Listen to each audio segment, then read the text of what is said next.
Memoria Sur, un podcast de Diario Sur para hablar y disfrutar de la historia, con Ana Pérez Brián y Curro Fernández Sibaja. Espacio patrocinado por Cajamar, banca cooperativa. Hola Ana, ¿qué tal? Hola Curro, buenos días. Hoy vamos a reírnos un poco, porque vamos a hacer un podcast diferente. Y es que tú, especialmente, pasas mucho tiempo hojeando periódicos antiguos y te vas encontrando algunas perlitas que has sido compartido en Twitter. Son, en definitiva, anuncios de hace 100 años o más incluso, en el que vamos a ver cómo ha cambiado desde la publicidad hasta la manera de comunicarse, hasta muchos tabúes casi incluso de Totalmente. un siglo. Hoy muchos de esos anunciantes y muchos de esos ideólogos de la publicidad irían, si no todo, mucho a la hoguera directamente. Entonces se ve perfectamente en esos anuncios de la época cómo hemos cambiado como sociedad, cómo han cambiado también los gustos del público. Y bueno, a mí es que una de las partes que más me gusta de la investigación, porque como tú bien dices, me paso horas y horas mirando periódicos antiguos y voy, bueno, pues ahí rescatando esas perlitas que después cuando tengo unas cuantas doy en Twitter, y la verdad es que son hilos que tienen mucho éxito y que vamos a recuperar en el podcast de hoy para que, bueno, pues para que la gente sonría también con nosotros, ¿no? Y vea cómo hemos cambiado.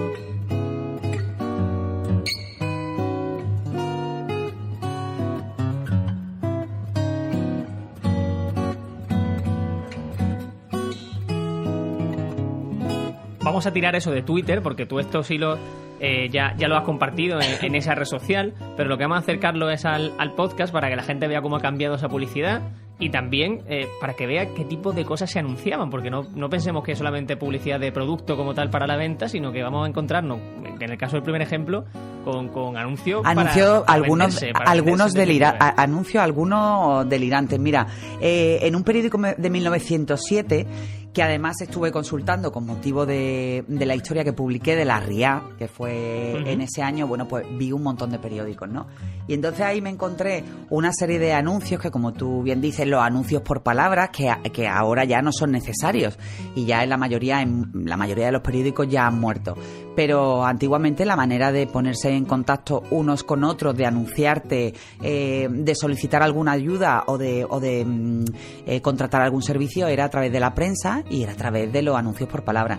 Entonces hay algunos absolutamente deliciosos. Vamos a empezar, que yo creo que ya lo has dicho, pero eso, en un año 1907. Lo digo para ir precisando más o menos es decir, de cómo vamos avanzando. Hace más de un siglo. Sí, y sí. Por supuesto avisar, bueno, yo creo que ya nos conocen nuestros oyentes, que todo esto lo tenemos que ver y que leer y que interpretar con los ojos de la época. Exactamente, sí. Porque va a haber algunas cosas que le van a parecer súper locas, si me permiten la expresión. Absolutamente, sí, pero es cierto que hay cosas súper curiosas y súper llamativas, como el primer ejemplo, que es ese caso que tú decías de un anuncio por palabras, ¿no? Es decir, que tú le pagas una cantidad al periódico según el número de palabras que use, en definitiva. Y ahí vemos un aprovechamiento exquisito de ese tipo de publicidad en el primer anuncio que vamos a comentar. Pues sí, mira, Curro, porque el primer anuncio de, como te digo, de la prensa de 1907 tenía muchas pildoritas y además los anuncios se distribuían en torno a las páginas del periódico. Y una de las secciones estrellas eran las secciones, como yo le he dicho, del first dates de la época. Es decir, pues señores que buscaban señoras para casarse, para emparentar y para que al final les solucionaran la vida, que era como funcionaban las cosas en aquella época. Pues una señora para su casa, una señora bien parecida, o al menos, bueno, si no era bien parecido, por lo menos que fuera una buena mujer que lo atendiera como Dios mandaba en la época, ¿no? Entonces, bueno, pues el primer anuncio que tengo aquí delante, que además ya dejará en las pistas de Twitter para que la gente también lo pueda leer y vea que es verdad todo lo que vamos a contar, era un anuncio pequeñito que ponía casamiento. Y ahora el señor dice lo siguiente: caballero de provincias, 30 años, ya era mayor para la época, buena presencia, conducta intachable, con carrera y algún capital y de familia muy distinguida, desea entrar en relaciones amorosas con soltera o viuda joven sin hijos, ojo importante, con buen capital. Reserva y discreción absoluta. A las que no reúnan las condiciones les ruego no escriban. Dirigirse a R.F. Apartado 413 Madrid. Es decir, yo ahí interpreto abstenerse o feas, o mujeres que no tuvieran ese pequeño capital con el cual unirse a RF y emprender una vida en común. Y sobre todo también sin hijos, sin cargas familiares. También te digo eso. Es decir, antes he dicho el First Dates de la época o el Tinder de la época.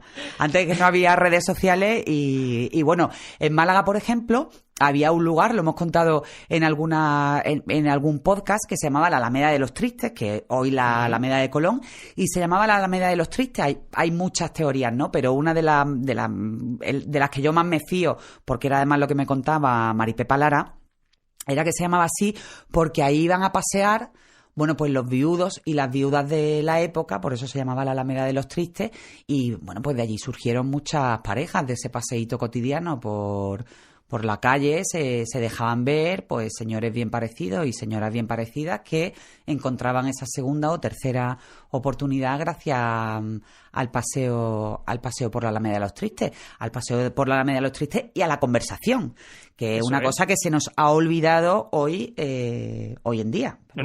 Así se funcionaba, Curro. Y bueno, y era eficaz. Y los anuncios de la época en prensa también eran muy eficaces. Y estabas diciendo tú precisamente que lo veías a una edad tardía, ¿no? Para la época, es cierto, son sí, 30 para años. La época 30 años era... Exactamente, digo que quizás ya era mayorcito. Era la solución también que tenía que buscar a lo mejor sería este un señor. Soltero de oro. Eso es, ya que recurrir a... Que no a la había prensa. pescado. Pero los hombres no eran los únicos que buscaban o que hacían publicidad en la prensa, sino que las señoras también lo hacían, pero en este caso en un contexto muy diferente, porque nos podemos imaginar que en esa época las señoras no podían, ¿no? Buscar a un marido. Entiendo que no era lo más habitual en prensa, ¿no? Esa manera quizás de exponerse. Pero sí es cierto que hay un titular muy curioso sobre una publicidad también, que ese titular dice «una señora». Y ya con eso empieza una numeración una numeración fantástica, que yo digo, mira, después del casamiento pues voy a tener una señora que también busque marido, pero no, porque también era muy común en la prensa de la época, bueno, donde en muchas ocasiones pues las cualidades científicas o al menos la profesionalidad de determinadas personas que se anunciaban en prensa no estaba del todo contrastada. Pues sí que había mucha gente que se anunciaba para remedios más o menos eficaces y más o menos científicos para curar pues todo tipo de dolencias, ¿no? Y en ese contexto yo me encuentro una señora y ahora dice: ofrece indicar gratuitamente a todos los que sufren de reuma y gota, neurastemia, asma, estómago, diabetes, debilidad general, flujos, anemia, tisis, enfermedades nerviosas, etcétera. Es decir, bueno, una auténtica profesional, un remedio sencillo, verdadera maravilla curativa de resultados sorprendentes que una casualidad lo hizo conocer. Es decir, yo no he estudiado medicina, pero a mí me ha funcionado, con lo cual me anuncio en el periódico para que ustedes vean esas propiedades. Y añade: curada personalmente, así como numerosos enfermos, después de usar en vano todos los medicamentos preconizados, hoy en reconocimiento eterno y como deber de conciencia, hace esta indicación, cuyo propósito puramente humanitario es la consecuencia de un voto. Es decir, a mí me ha funcionado y yo comparto con todos ustedes, previo intercambio económico, entiendo, sí, pues este remedio. Y terminaba el anuncio: escribir a Carmen B. García, Arriba 24, Barcelona.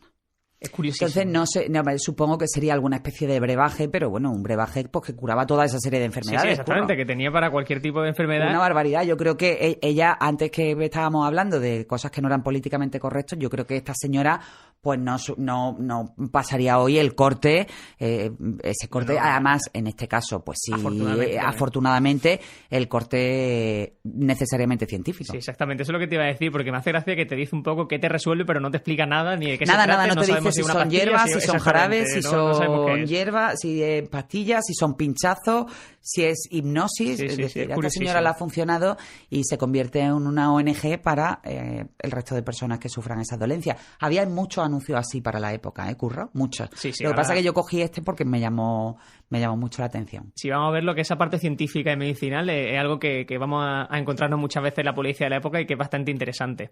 Pero igual de interesante es el siguiente anuncio, con otro gran titular y un dibujo de una mujer muy escotada que dicen grandes pechos. Pechos. Y es, obviamente, para hablar de, en este caso, un aumento del busto de la mujer, un aumento lógicamente. Del pecho, pero de una manera obviamente natural. No estamos hablando de de una manera natural, o al menos nada que ver con lo que hay hoy, que hay todo tipo de intervenciones y productos o trucos para que, bueno, en aquella época también existían trucos, lógicamente, para que las mujeres aumentaran el pecho más allá de los calcetines metidos en el sostén.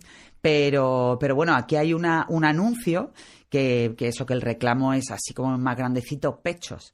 Y dice, su desarrollo y belleza, para el desarrollo y la belleza del pecho. Las señoras que deseen alcanzar dichas circunstancias, sin detrimento de su salud, deben utilizar las, a ver, ¿qué dice?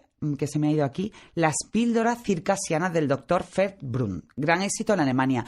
Ojo que muchas veces el gancho era pues que este tipo de cosas funcionaban en el extranjero y como en el extranjero era sinónimo de éxito, de desarrollo y de futuro, de traer esa modernidad, ¿no? Pues se utilizaban con este reclamo. En este caso, pues las píldoras circasianas pues tenían un gran éxito en Alemania. Costaba 6 pesetas el frasco y decía, para el mismo fin tópico circasiano, poderoso medicamento externo, 15 pesetas frasco. Esto era un poco más caro. Y bueno, y hablaba de dónde se podían hacer los depósitos, pues estaba en Madrid, había en Barcelona, había en Valencia, en Zaragoza, y dice, desconfiad de imitaciones, va por correo.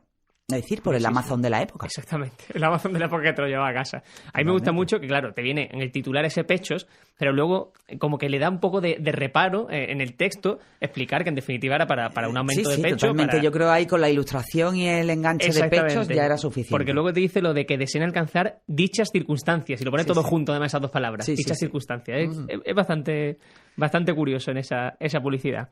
Y luego aquí hay un apartado casi también científico, como tú decías, que son el caso de los, ¿cómo llamarlo? De los purgadores. De los purgantes. De los purgantes, perdón, exactamente. De los purgantes que no tengo muy claro qué es porque parece que solucionan cualquier mal.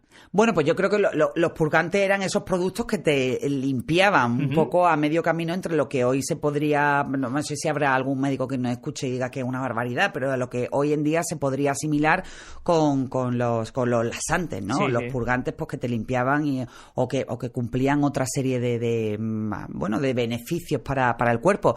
El hecho es que esos purgantes, esos jarabes en forma de pastilla o en forma de, como digo yo, en forma de, como te digo, en forma de jarabe, pues se anunciaban muchísimo. Es decir, había vamos a hablar además en el podcast de algunos de ellos, se anunciaban casi a diario en los periódicos de la época. Y entonces aquí hay un ejemplo pues que es muy, muy curioso, con otra ilustración que parece una especie de Nefertiti.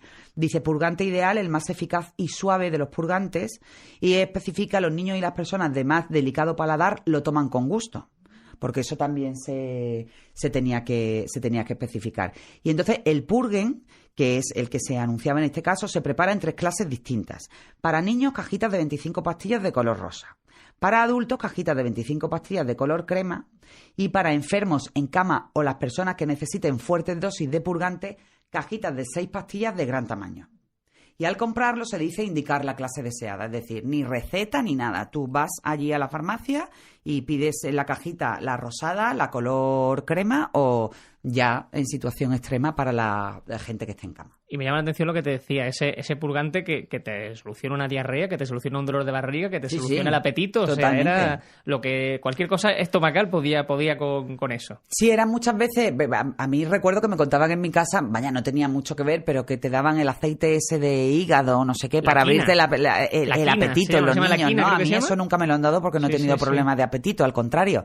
Pero sí que yo lo metería en ese enorme cajón desastre de productos que servían casi para todo, ¿no? Eso que tú dices creo que es la quina, ¿no? ¿Se llama la quina, me parece? La quina, no lo sé. Creo que sí.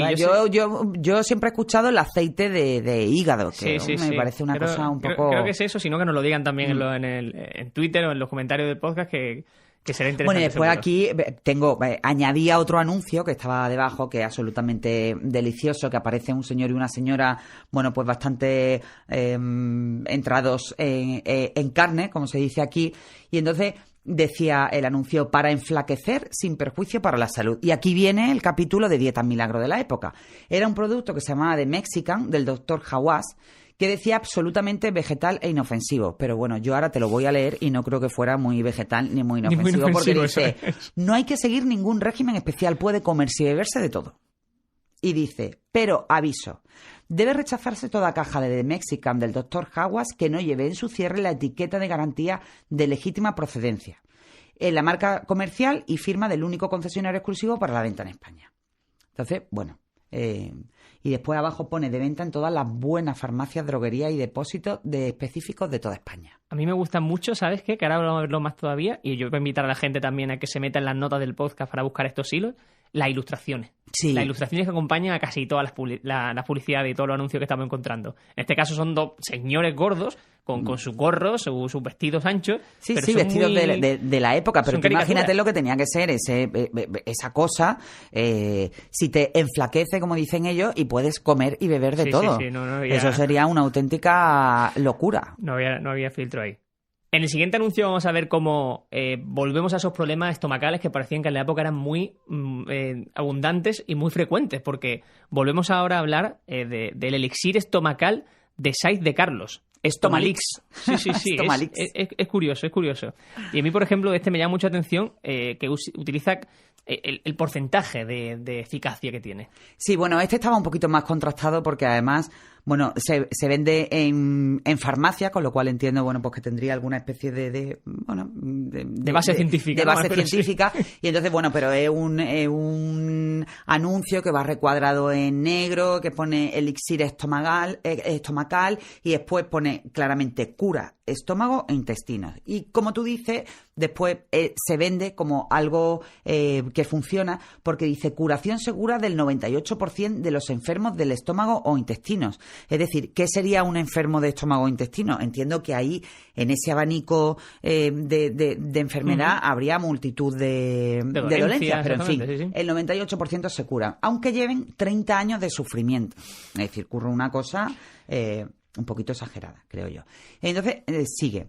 Ayuda a las digestiones, abre el apetito, tonifica y es recetado por los médicos de Europa y América para curar la dispepsia, dolor de estómago. Es que la letra está un poquito... Sí.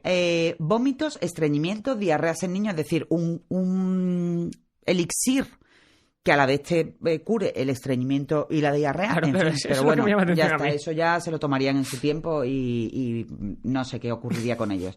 Diarrea en niños y adultos, dilatación del estómago, neurastenia gástrica, úlcera del estómago, clorisis con dispepsia, etcétera, etcétera, etcétera. Sí. Se vendían en calle Serrano, en Madrid, en una farmacia que estaba ubicada en el número 30 y después ponía un pequeño asterístico y en las principales farmacias del mundo. No sé si entre esas farmacias del mundo habría alguna malagueña, aunque bueno, a lo largo de estos 2 capítulos sí que vamos a ver anuncios que se referían exclusivamente a comercios malagueños, pero sí que es cierto que en la época pues o ibas allí a comprarlo o bueno, pues a través de un apartado de correo te lo podían mandar a casa. No sé ya cuánto tardaría, y supongo que sería pago contra reembolso, es decir, otra época que no tiene nada que ver con lo que tenemos hoy. Tú estabas diciendo eso, que vamos a ver también más anuncios que sí están exclusivamente situados o que se vendían en Málaga o que eran directamente de comercio malagueño, pero que igualmente estos anuncios estaban, o tú los has encontrado en prensa malagueña igualmente. Sí, no, en prensa de Málaga, en prensa que se leía en Málaga, muchos de ellos, por ejemplo, en periódicos en La Unión Ilustrada que se editaba también aquí, pero se referían o bien a comercios de Málaga, que hice uno específico del que vamos a hablar ahora en un rato, o bien, bueno, de cosas que se vendían en el resto de España, incluso en el extranjero, y a las que tú podías acceder en Málaga, bueno, pues siguiendo los cauces reglamentarios de lo que te indicaba ese anuncio, ¿no? Vamos a cerrar este episodio con dos últimos anuncios. Uno que a mí me llama mucha atención porque vamos a ver el avance de una marca, de una supermarca a nivel mundial, como es Nestlé. Y vamos a ver la publicidad de la harina lacteada Nestlé.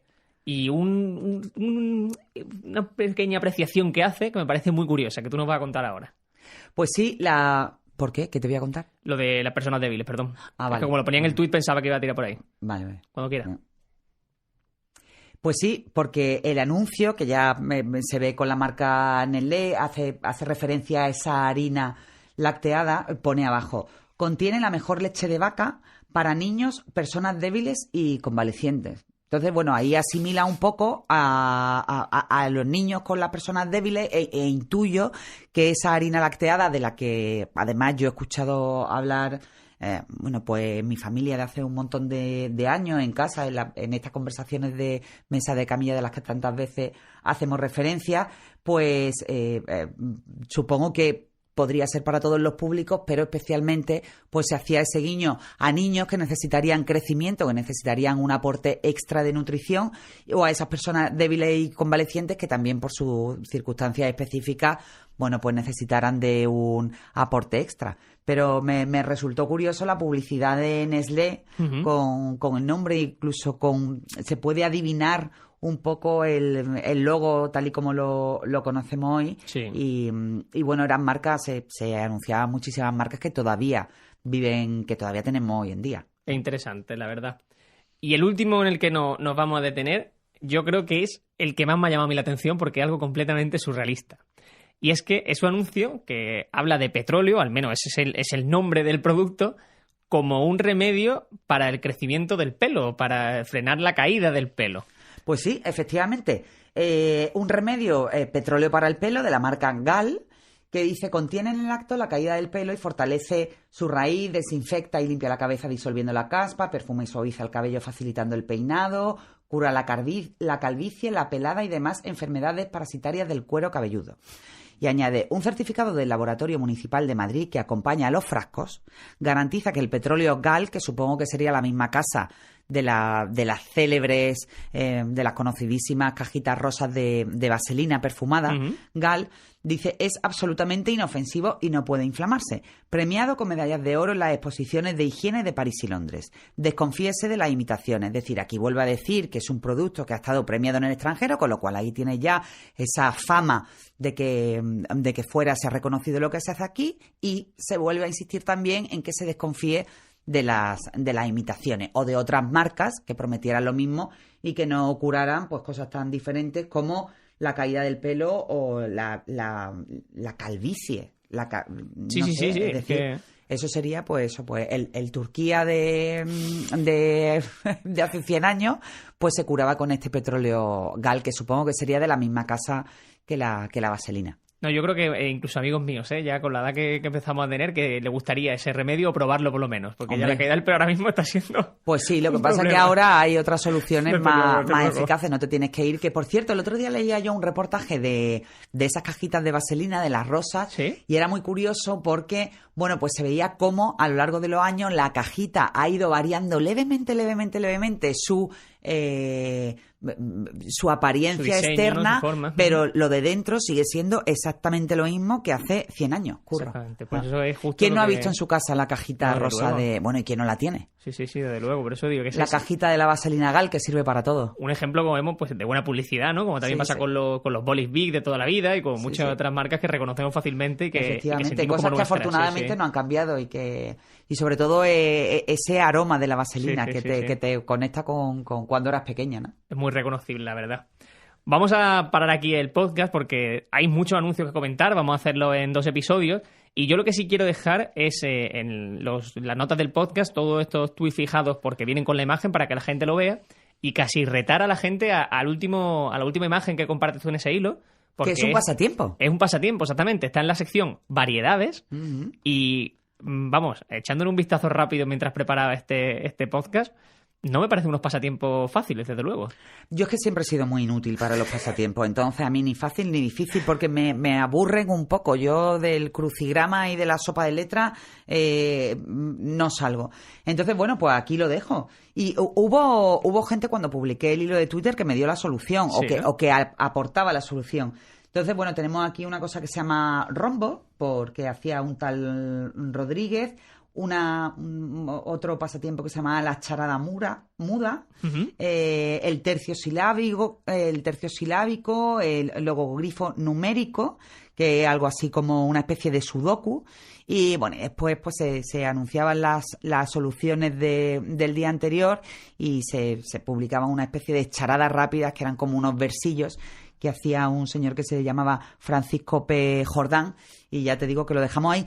Tengo que decir que intenté buscar la solución para publicarla también, para todos aquellos que me habían pedido en Twitter la solución, pero en el archivo de Narciso Díaz Escobar no está el periódico del día siguiente de 1907, porque hay algunos sí y otros no, y entonces, bueno, pues no pude buscar la solución. Con lo cual, el que lo resuelva, pues que lo comparta. Claro, que lo comparta y que asuma que su solución es la buena. Es interesante y ese es el reto que dejamos para esta semana para los oyentes, por lo menos que le eche un vistazo a la publicidad, porque de verdad que es muy interesante y es muy chulo también, ver cómo ha avanzado en estos años. Pues Ana, vamos a seguir la semana que viene hablando de más publicidad y seguimos con más historias de Málaga. Pues sí, yo creo que estos 2 podcasts nos van a quedar bien, Curro, porque hablamos mucho de costumbres, hablamos mucho de calles, de paseos, de circunstancias, pero al final en estas publicidades nos definimos muy bien de cómo fuimos hace 100 años. Así que la semana que viene nos escuchamos, Curro, y gracias a ti siempre. Mil gracias. Memoria Sur es un podcast de Diario Sur. Escucha un nuevo episodio cada semana en iVoox, Spotify, Apple Podcasts y consulta las referencias de este episodio en diariosur.es.